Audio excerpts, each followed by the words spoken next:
Good morning. Today we're traveling down to Dungeness, one of the strangest places in England. And the plan is simple: look at a decommissioned nuclear power station, wander around what people call Britain's only desert, and eat some seafood, of course. But first, the important part, I've got a tube of overnight oats to finish before we catch the train.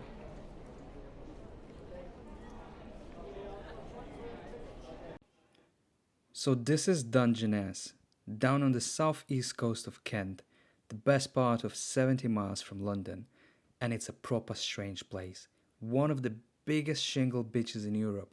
It is flat and bare in every direction, which is how it earned the nickname Britain's only desert. Though it rains here far too much to really be one, so let's get into it. There's no train all the way to Dungeness, so I figured why not bring the bike.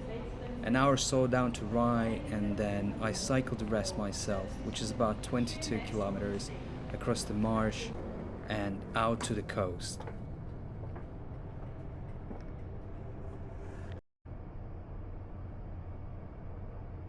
Perfect.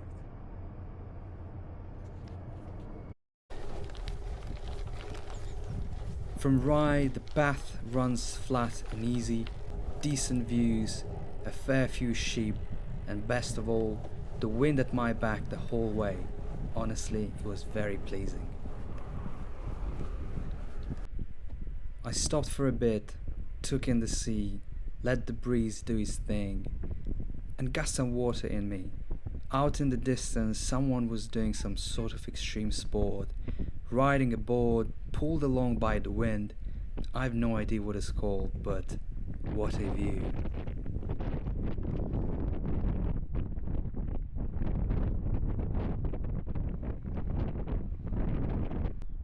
And then I turn around, and there it is, a big, beautiful white house, set against the marshes like a painting. For a moment I imagined living out here. What a lucky soul, whoever they are. On my way towards the nuclear plant, I spot this sign: do not touch any military debris. It might explode and kill you. Miniature defense firing range. Right then, hands in pockets, eyes forward, keep cycling. So I keep cycling, firing range on one side, nuclear power station on the other. Not exactly a postcard. What a view. Felt properly lucky to be here.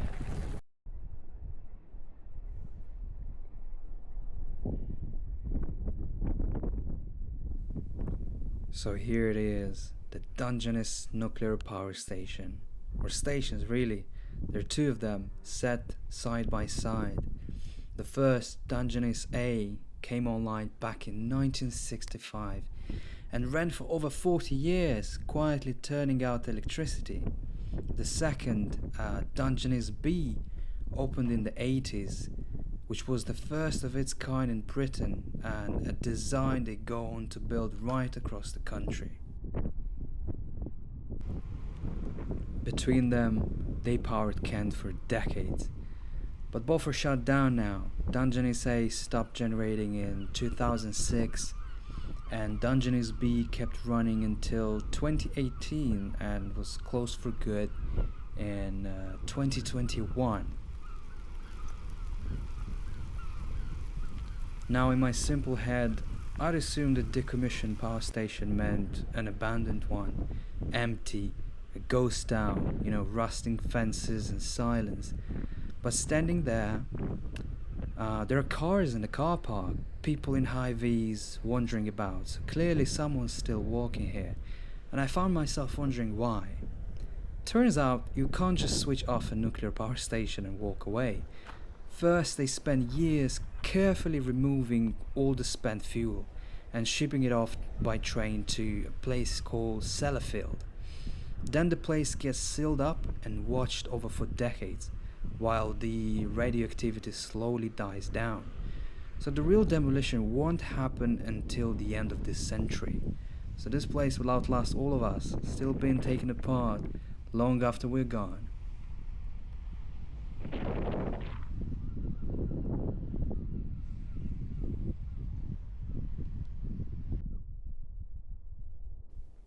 From there, I set off to explore the rest: the bare landscape, the old lighthouses, and the so called desert.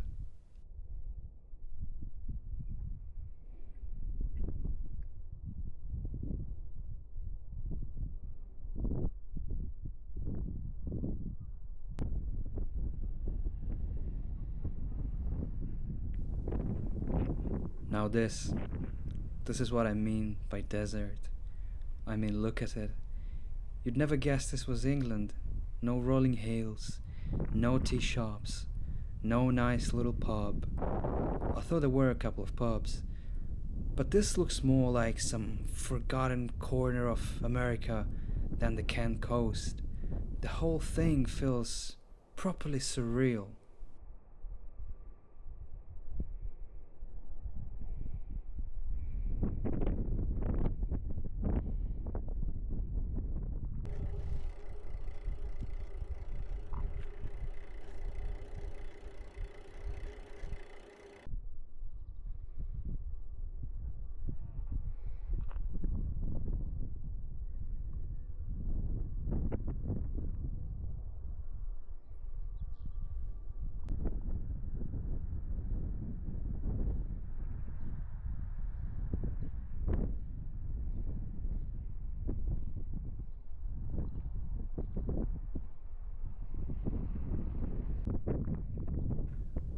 And there it is again, in the background, the nuclear power station. What a beautiful view. By this time I was starving, so I stopped for lunch. This little place called the Snack Shack, which I highly recommend. Seafood, all cold fresh. That same morning they told me. Oysters, scallops, a fried fish roll, and the scallops were enormous. I'm blaming the nuclear power station. And with my belly full, I kept on cycling, and then I stopped here. Look at this place. Old fishing nets, tangled ropes, containers slowly rusting into the shingle. It's a complete mess, and yet somehow it is perfect. Nobody cleaned it for the tourist. It's just been left exactly as it was, a little corner of the world frozen in time.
Shingle got too deep to cycle, so I got off and walked. No complaints with this view.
One last look, just to take it all in before I go.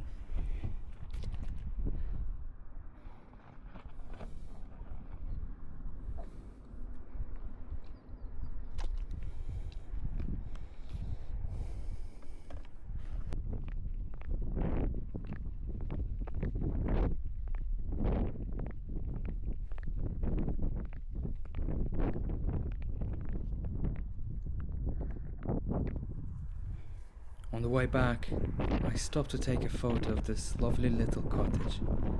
Was so busy lining up the shot I nearly got flattened by a car. Sorry.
Heading back to Rye, I went a different way.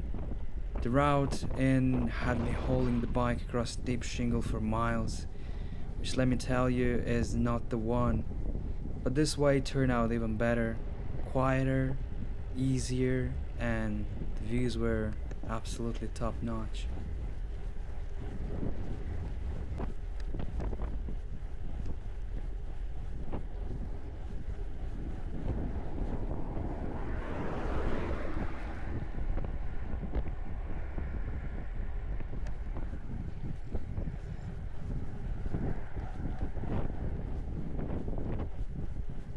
And that was that.